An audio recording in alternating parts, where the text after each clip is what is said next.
Hello বন্ধুগণ, 2 শালিক আজকের পর্বে দেখতে পারবেন আকি ঝিলিক ধরা খেয়ে যায় গৌরব দেবার কাছে।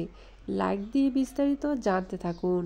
আকি ঝিলিক যখন দুজনের সাথে দেখা করতে আসছিল, এইদিকে কম্পিটিশনে পার্টিসিপেট করার জন্য দেবা আকিকে খুঁজছিল। আর গৌরব মনে মনে ভাবতে লাগলো, হয়তো আমার আড়ালে গিয়ে আখি দেবার সঙ্গে দেখা করবে। এই জন্য গৌরব ঝিলিককে খুঁজছিল।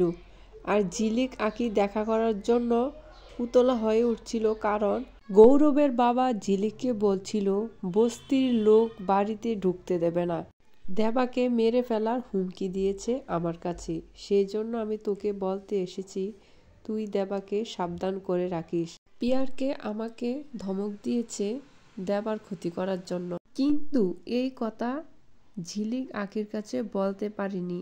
এর আগেই দেবা গৌরব আখি ঝিলিকের মুখোমুখি হয়ে যায়। দেবা গৌরব কি আখি ঝিলিকের সত্যতা জেনে মেনে নেবে? অবশ্যই কমেন্টস করে জানাবেন।